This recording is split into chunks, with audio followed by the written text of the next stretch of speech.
पढ़ाई कर करके हम लोगों ने एजुकेशन ली, कॉरेस्पॉन्डेंस से ग्रेजुएशन की।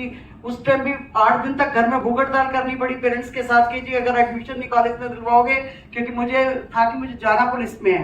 तो उस चक्कर में काफी ज्यादा मशक्कत करनी पड़ी अपनी स्टडी के लिए। कॉरेस्पॉन्डेंस से ग्रेजुएशन करके दिल्ली पुलिस में फादर बिल्कुल, क्योंकि खुद पुलिस में थे, कांस्टेबल थे, उनको लगता था कि दिल्ली पुलिस की जॉब जो है ये बहुत टफ जॉब है, और खासतौर से लड़कियों के लिए उस टाइम में, आज से अगर 38 साल पहले की बात करें तो लड़कियों के लिए ये कैपेबल नहीं है, क्योंकि तो उस टाइम ट्रांसपोर्टेशन के साधन नहीं होते थे, लड़कियों को घर से बहुत ज्यादा बाहर निकलने नहीं दिया जाता था, जल्दी लड़कियों की शादी कर दी जाती थी, एजुकेशन उन लोगों को दिलाई नहीं जाती थी। लेकिन मेरा था कि मुझे कांस्टेबल रैंक पर नहीं आना, मैं कम से कम सब इंस्पेक्टर रैंक तो मिनिमम आऊंगी। तो उसके लिए काफी मशक्कत करनी पड़ी घर वालों से कि मैं बिना ग्रेजुएशन के आप सब इंस्पेक्टर नहीं आ सकते, तो एसएससी के थ्रू एग्जाम होता है प्रॉपर्ली, वो फिर सारा करके लड़ भिड़ के दिल्ली पुलिस में आ गए और बिना बताए टेस्ट दिया, पास किया इसको। और दोनों, मेरे को ऑफिस मैनेजमेंट का मैंने 1 ईयर का डिप्लोमा भी किया था, तो स्टेनोग्राफी का भी टेस्ट पास किया। फादर चाहते थे मैं स्टेनोग्राफर बनूं, लेकिन मैं खुद पुलिस में आना चाहती थी। मेरे ग्रैंडफादर की डेथ हुई, मम्मी पापा गांव गए और मैंने पीछे से जाके ज्वाइन कर लिया। मैंने कहा देखी जाएगी जो बाद में लड़ाई होगी।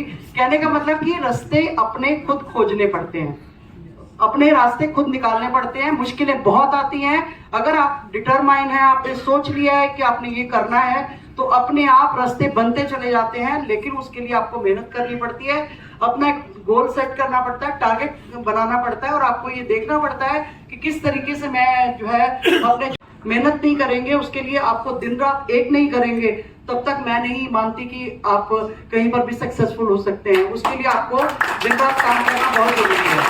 शुरू में जब आप काम कर लेंगे, उसके बाद फिर आप, आज अगर आप लोगों के बीच में मुझे खड़े होने का मौका मिला, तो उसका रीजन यही है कि मैंने वो टफ टाइम देखा, उसको मैं दरवाजा बंद कर दिया जाए। ऐसी एक लेडी है जिसको मल्टीपल डिसीज थे, जिसको बहुत सारे प्रॉब्लम्स थे और उनको रिजल्ट मिला है। तो मैं एक लेडी को बुलाना चाहूंगा 2 मिनट के लिए, उनका शेयरिंग। अनीता जी पंचकुला से, वेलकम, जोरदार तालियों से। वो अपना करेगी जो उनको प्रॉब्लम थी और उनको क्या सॉल्यूशन मिला, जिससे ये मैसेज दिल्ली पुलिस में चला जाएगा।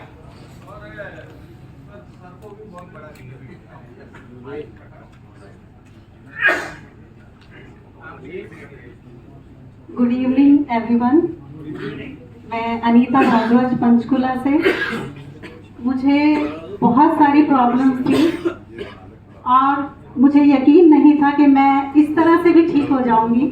मुझे लग रहा है आज मेरा पुनर्जन्म हुआ है। मैं एक योगा इंस्ट्रक्टर हूँ, लेकिन मुझे कोरोना हो गया था। उसके बाद मैं गिर गई थी, मेरी टेल बोन पे जबरदस्त चोट लगी थी, जिसकी वजह से मेरे घुटनों में और कमर में बहुत ज़्यादा दर्द हो गया था। मैं बेड पे आ गई थी और बहुत कम काम करने लग गई थी। तो सबसे पहले मैं शुक्रिया अदा करना चाहूँगी मेरे अपलाइन डॉक्टर नरेश मक्कड़ जी का, जिन्होंने मुझे इसके बारे में बताया, और मेरी फ्रेंड एक प्रिया जी हैं, उनका भी मैं बहुत धन्यवाद करना चाहूँगी।